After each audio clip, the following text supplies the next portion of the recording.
Swami ji, UP से स्वामी बोध जी का बहुत बहुत ही अच्छा प्रश्न है। प्रश्न क्या, ओशो का एक कोट है, उसको उन्होंने थोड़ी आसान भाषा में समझना चाहा है। और जो कोट है ओशो का वो ये है कि जो सच में बुद्धिमान है, वह दूसरों को विवाद करके हराने में उत्सुक नहीं होते। जो बुद्धिहीन है, वह किसी को भी हराने में उत्सुक होता है। इस कथन पर आप प्रकाश डालिए। बहुत सही।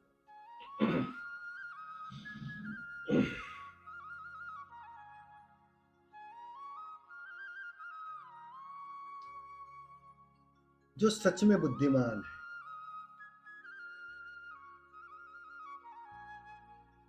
वो हराने में उत्सुकता दिखाता ही नहीं।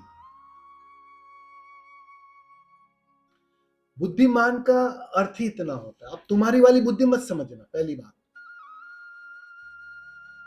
वरना तुम जो सामाजिक अर्थों में बुद्धिमानी है उसी को बुद्धि समझ रहे हो। इस अर्थों में ओशो ने नहीं कहा है बुद्धिमान। बुद्धिमान का अर्थ ही है जो थोड़ा बहुत होश से जी रहा है, जिसने थोड़ा बहुत होश का स्वाद लिया है, अपना स्वाद लिया है, उसको बुद्धिमान कहा। तो जो बुद्धिमान होता है वो जीतने में रस नहीं लेता है, क्योंकि उसे एक बात साफ है कि यहां जीत कर भी कुछ जीता नहीं जा सकता।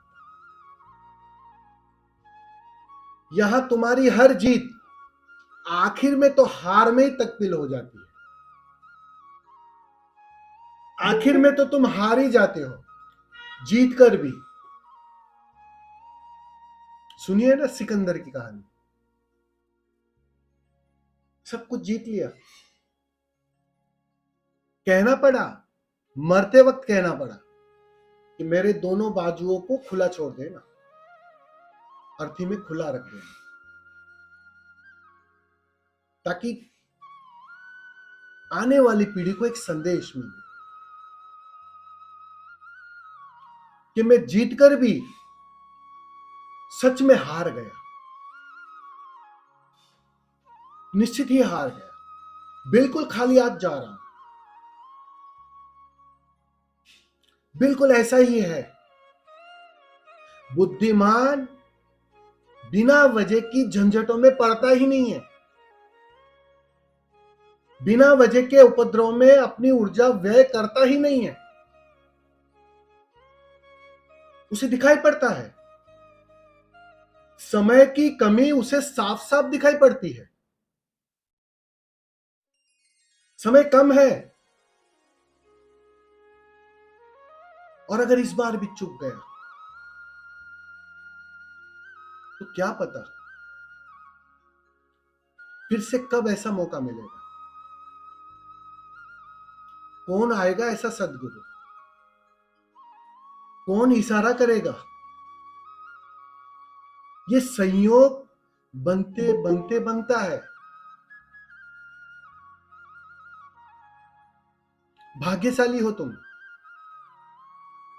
अपने को भाग्यशाली समझना। ऐसा मूल्यवान सदगुरु, इशारा करने वाला सदगुरु, इशारा ही नहीं पकड़कर चलवाने वाला सदगुरु। तुम उसकी कीमत नहीं समझ रहे हो, तुम उसका मूल्य नहीं समझ रहे हो। तुम बस अपनी जीत हार में लगे हो। तुम समझते हो तुम कुछ ठीक कर लोगे और जीत जाओगे। जीत कर भी तुम अपने को जान ना पाओगे, और जीत कर जानना कठिन हो जाता है। इस बात का विज्ञान भी समझ लेना।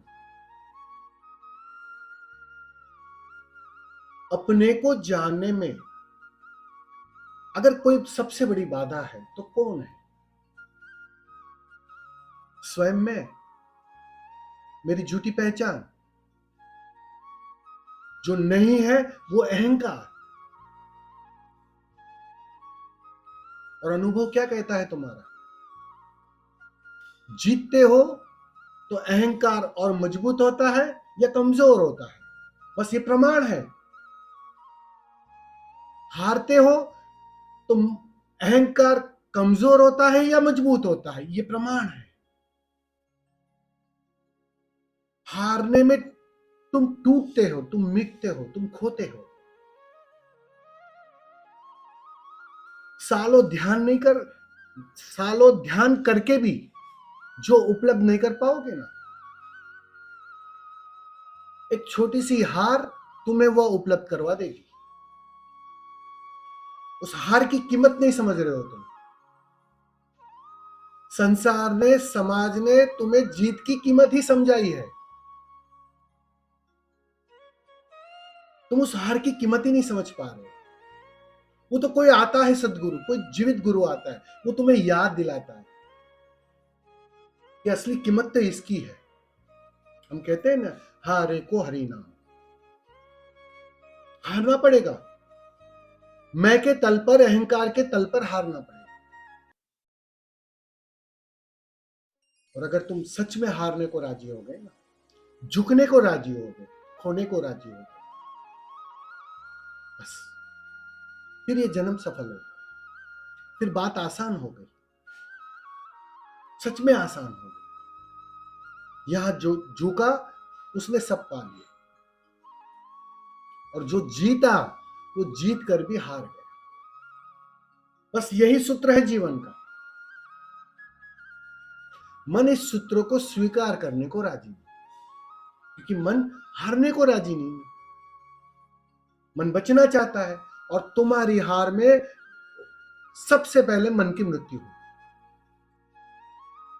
तुम्हारी हार में गौर करना, सबसे पहले चोट मन को लगती है।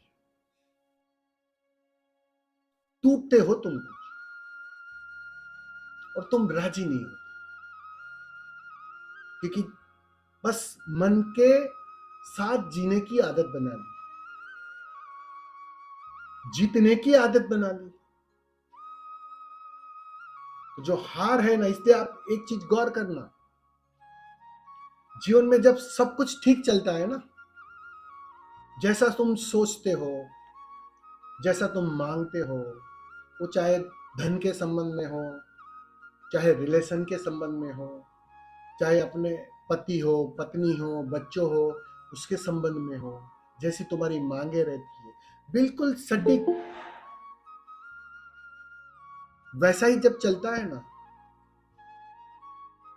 तब तुम्हारे जीवन में ध्यान घटने की संभावना कम से कम हो जाती।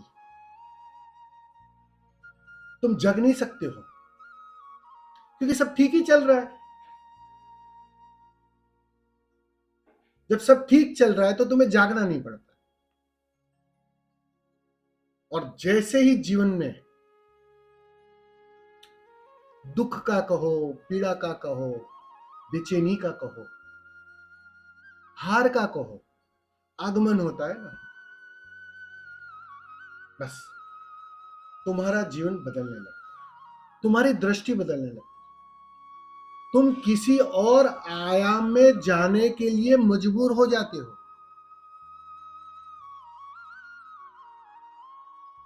कुनकुने कभी जाग नहीं सकते, उसके लिए अति चाहिए। और पीड़ा, दुख, चिंता, हार तुम्हें एक अति पर ले जाती, और वह अति तुम्हें बदलती, तुम्हें मिटाती है, मन के तल पर मिटाती है। वो आयोजन, वो हार करती है, जीत नहीं। इसलिए बुद्धिमान इस छोटी मोटी जीत में उलझता नहीं है, अपनी ऊर्जा नहीं खर्च करता है, वो सारी ऊर्जा अपने भीतर दांव पर लगाता है। ये अभी हो रहा है ना आश्रम के संबंध में,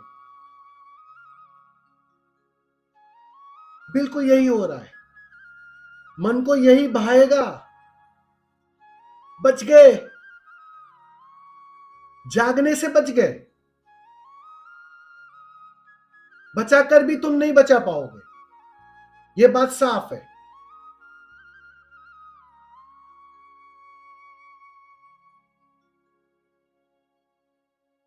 पाकर भी सब खोलोगे। और मैं तुम्हें अपने अनुभव से कहता हूं, एक बार खोकर देखो, सब कुछ पा लिया जाएगा। इसलिए कहता हूं कि सारी ऊर्जा एक ही आयाम में, जैसे अर्जुन को सिर्फ एक आंख दिखाई पड़ रही थी ना, तो कहते हैं पक्षी तो था ही नहीं, सिर्फ आंख थी, बस वैसे तुम्हें दिखाई पड़नी चाहिए। वो आयाम साफ साफ होना चाहिए। अगर तुम थोड़ा खर्च बाहर करोगे, थोड़ा खर्च भीतर करोगे, तो वो जो धार है ना, जो तोड़ने वाली थी चट्टान, वो धार कमजोर हो जाएगी। और वो आसान है करना, वो कुनकुना जीना आसान है, क्योंकि मन को वही भा रहा है। मन को काम मिल गया, तुम होने लगे पंडित। पंडित बच जाता है अहंकार को मिटाने से। बस ऐसा ही कुछ हो रहा है। वो बचना चाहते हो तुम उस छलांग से डरते हो, तुम उस मिटने से डरते हो, तो तुम बिल्कुल ही अपनी व्यावसायिक बुद्धि वहां लगा देते हो। इसलिए मैंने शुरुआत में कहा, बुद्धि बुद्धि में अंतर है। तुम्हारी वाली बुद्धि की बात ही नहीं है इसमें। ये प्रज्ञा की बात है, ये होश की बात है। उसको कहा है बुद्धिमान, जो सही मायनों में सही जगह पर अपनी सारी पूंजी लगाता है, अपनी सारी ऊर्जा लगाता है, और निश्चित ही वो पा लेता है। वो खोकर भी पा लेता है, और तुम पाकर भी खो लो। इस अर्थों में कहा है। समझ में आया होगा स्वामी जी?